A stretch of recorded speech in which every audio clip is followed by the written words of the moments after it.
창세기 6장 말씀 나누겠습니다. 6장 8절 말씀을 읽고 시작하겠습니다. 그러나 노아는 여호와께 은혜를 입었더라. 아멘. 어제 창세기 5장에서는 새롭게 시작하는 아담의 계보, 즉 믿음의 계보에 대해서 우리가 살펴봤습니다. 인간이 죄를 지은 후에 이 세상은 타락한 가인의 계보와 아벨의 다른 씨로부터 시작된 그 믿음의 계보 간의 대립구도를 형성하게 됩니다. 이것이 의미하는 바는 인간은 이 세상 역사 속에서 계속해서 타락해 갈 것이다 하는 것입니다. 그리고 그와 반대로 하나님께서는 그 타락의 현장 속에서 당신의 백성들을 거룩하게 남겨가시겠다라는 것이었습니다. 그래서 남은 자들을 반드시 구원하시려는 것이었음을 우리가 5장에서 살펴봤습니다. 6장을 살펴보기 전에 4장과 5장에 대해서 간략하게 살펴보기로 했습니다. 4장에서 소개된 그 가인의 후손 중에 라멕과 에녹이라는 인물이 있었습니다. 그리고 5장의 믿음의 계보에서도 동명이인들이 있었지요. 성경은 왜 타락한 그 죄인의 계보와 또 은혜받은 믿음의 계보에 각각 라멕과 에녹이라는 동일한 이름을 넣었을까 하는 겁니다. 우선 라멕이라는 이름의 뜻을 살펴보면 강한 자, 능력자, 압제자라고 하는 뜻을 가지고 있습니다. 가인의 계보에서 등장한 라멕은 그야말로 강한 자였지요. 자기 마음에 들지 않으면 살인도 밥 먹듯이 저지르고 내가 살인했다고 하는 것을 아내들에게 자랑까지 하는 그런 사람이었습니다. 강한 자라고 하기보다는 압제자가 더 어울릴 것 같습니다. 반면에 믿음의 계보에서 등장하는 라멕은 노아를 낳았습니다.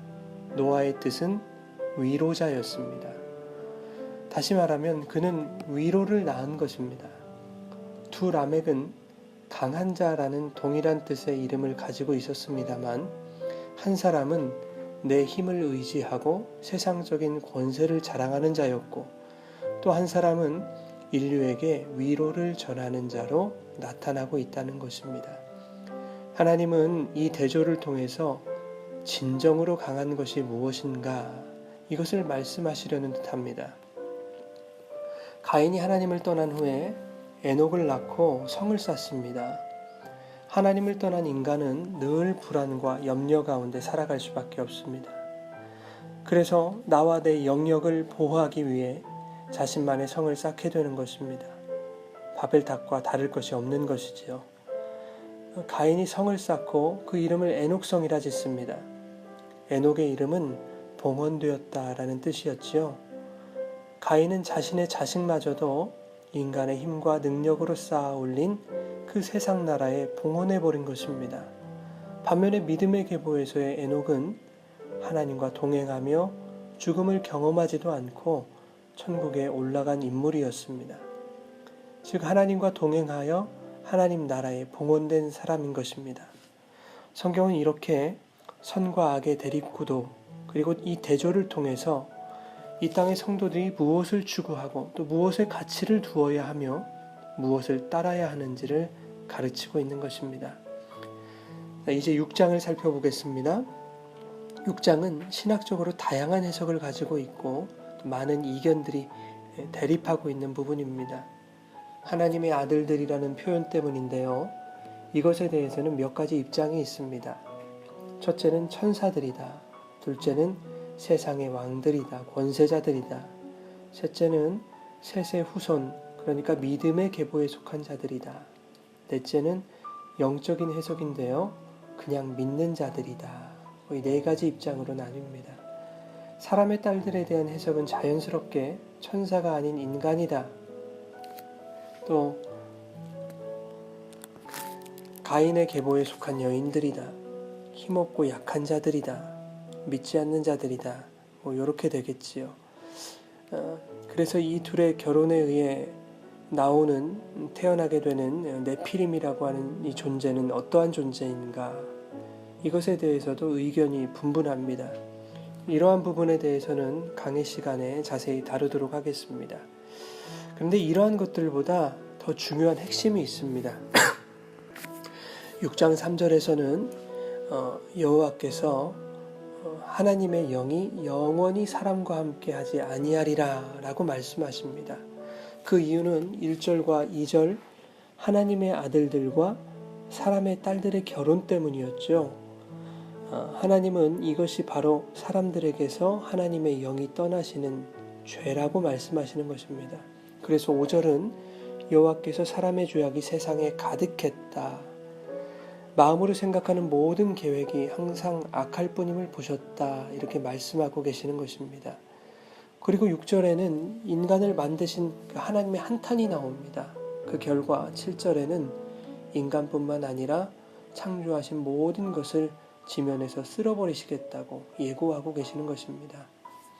하나님의 아들이 누구인지 또 사람의 딸들이 누구인지 이것을 가리는 것이 중요한 것이 아니라 그것보다 중요한 것은 지금 하나님이 심판을 작정하셨다는 것이고 그 이유는 사람의 죄악과 악함 때문이었다라는 것에 있습니다. 하나님은 죄를 간과하지 않으십니다. 죄는 반드시 심판해야 하는 것이 하나님의 의로우신 속성입니다. 그런데 하나님의 심판이 공정하고 의로우신 이유는 모든 것이 비참함으로 끝날 것 같은 그 심판 속에 믿음의 계보를 향하신 은혜가 있다는 사실입니다. 노아가 하나님께 어떠한 은혜 받을 일을 했습니까? 성경은 그의 이름밖에 소개하고 있지 않았습니다. 그러나 노아는 여호와께 은혜를 입었더라 이렇게 말씀합니다. 믿음의 계보는 무엇을 해서 어떠한 공적을 쌓아서 그에 상응하는 은혜를 입는 것이 아닙니다.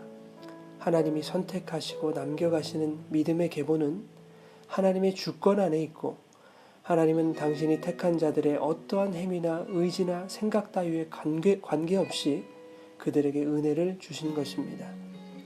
이것을 통해 우리가 오늘 묵상할 수 있는 것은 우리의 노력, 신앙적 열심, 종교적 성과들에 의해 우리의 구원이 결정된 것이 아니라는 것입니다. 여전히 죄악된 세상 속에서 우리는 그 세상과 타협하며 수많은 죄의 열매들을 배태하고 있지만 그럼에도 불구하고 당신의 자녀를 향하신 하나님의 은혜는 쉼없이 우리에게 부어지고 있다는 것입니다. 이 은혜가 오늘도 저와 여러분에게 동일하게 흐르고 있습니다. 죄로 가득한 이 세상, 그 안에서 때때로 죄와 손잡고 죄에 동조하며 살아가는 우리들이었지만 그러나 교회는 여호와께 은혜를 입었더라.